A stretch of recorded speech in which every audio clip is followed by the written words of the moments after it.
Di sebuah masa ketika tanah Jawa dihuni oleh kekuatan gaib yang besar, seorang ulama agung dari Persia, Syekh Subakir, tiba untuk menegakkan kebenaran dan melawan kekuatan mistis yang menguasai manusia. Namun, di hadapannya berdiri Nyi Roro Kidul, penguasa pantai selatan yang bijaksana namun penuh wibawa. Pertemuan mereka memicu pertarungan epik yang mengguncang langit dan laut. Siapa yang akan menang? Akankah manusia dan alam gaib dapat hidup berdampingan? Saksikan kisah penuh hikmat ini hanya di channel kami. Jangan lupa like, komen, dan subscribe untuk kisah-kisah menarik lainnya. Di masa lalu, Nusantara dihuni oleh berbagai makhluk gaib dan penguasa spiritual yang menjaga keseimbangan antara alam manusia dan alam gaib. Salah satu penguasa alam gaib yang paling dikenal adalah Nyi Roro Kidul, Ratu Pantai Selatan, yang memiliki kerajaan megah di dasar Samudra Hindia. Di sisi lain, Syekh Subakir, seorang ulama besar dari Persia, datang ke tanah Jawa dengan tujuan menyebarkan agama Islam dan menegakkan tauhid di tanah penuh dengan mistisisme. Syekh Subakir dikenal tidak hanya karena kebijaksanaannya, tetapi juga kekuatannya dalam mengatasi makhluk gaib. Ketika ia tiba di tanah Jawa, ia menyadari bahwa pengaruh kekuatan gaib masih sangat besar, sehingga banyak manusia yang hidup dalam ketakutan dan bergantung pada ritual mistik untuk mencari perlindungan. Syekh Subakir memutuskan untuk memulai misinya dengan menunjukkan kekuatan gaib yang dianggap sebagai penghalang bagi penyebaran Islam. Kabar tentang yang Syekh Subakir sampai ke telinga Nyi Roro Kidul. Sang ratu, yang dikenal bijaksana namun tegas, merasa bahwa kehadiran Syekh Subakir adalah ancaman bagi kerajaannya. Ia mengutus para panglimanya, berupa jin-jin kuat, untuk memperingatkan Syekh Subakir agar tidak mengusik kedamaian pantai selatan. Namun, Syekh Subakir dengan tenang menolak peringatan itu, menegaskan bahwa misinya adalah untuk membebaskan manusia dari belenggu kegelapan. Melihat kegigihan Syekh Subakir, Nyi Roro Kidul memutuskan untuk bertemu langsung dengannya. Dalam wujudnya yang agung dan mempesona, ia muncul di hadapan Syekh Subakir di tepi pantai yang tenang. Ombak bertiup seolah menyambut pertemuan dua kekuatan besar itu. Syekh Subakir, apakah benar kau ingin menghancurkan kerajaanku? Tanya Nyi Roro Kidul dengan suara yang lembut namun penuh wibawa. Syekh Subakir menjawab dengan tenang, bukan kehancuran yang kuinginkan, wahai ratu. Namun aku tidak akan membiarkan manusia terus diperbudak oleh ketakutan terhadap kerajaanmu. Aku datang untuk menegakkan kebenaran dan mengajak manusia hanya menyembah Sang Pencipta. Nyi Roro Kidul tersenyum tipis. Kerajaanku tidak pernah memperbudak manusia. Mereka datang dengan kehendak mereka sendiri, memohon perlindungan dan keseimbangan. Kau terlalu sombong jika berpikir dapat menggunakan kekuatan yang telah ada sejak awal zaman. Pertemuan itu berubah menjadi perdebatan sengit.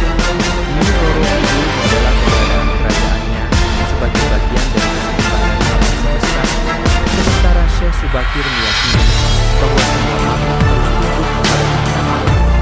Namun, tak satu pun dari mereka mundur dari pemikiran itu. Akhirnya, Nyi Roro Kidul menantang Syekh Subakir untuk menunjukkan kekuatannya. Jika kau memang yakin dengan kekuatanmu, lawanlah aku dalam sebuah pertandingan. Jika kau menang, aku akan tunduk pada kehendakmu. Namun jika aku menang, kau harus meninggalkan tanah Jawa. Syekh Subakir menerima tantangan itu. Dengan doa-doa dan ayat-ayat suci, ia mempersiapkan dirinya. Nyi Roro Kidul, di sisi lain, memanggil kekuatan samudra dan makhluk gaib untuk memperkuat diri. Pertarungan mereka berlangsung selama 7 hari 7 malam. Ombak mengamuk, langit gelap oleh awan badai, dan gunung berdiri guncang gunung. Syekh Subakir menggunakan kekuatan ilahi untuk menangkap tangan Nyi Roro Kidul, sementara sang ratu menggunakan segala kekuatan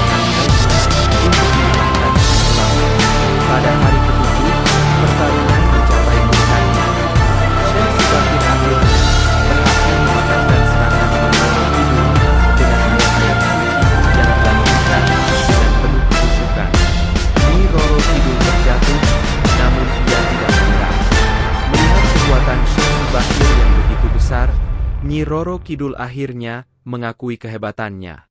Aku tidak bisa mengalahkanmu, Syekh Subakir. Kau memang memiliki kekuatan yang luar biasa. Namun, aku memohon agar kau tidak menghancurkan kerajaanku. Biarkan aku tetap menjaga alam gaib ini, selama aku tidak mengganggu manusia. Syekh Subakir merenung sejenak. Ia menyadari bahwa menghancurkan kerajaan Nyi Roro Kidul bisa menyebabkan ketidakseimbangan besar di alam semesta.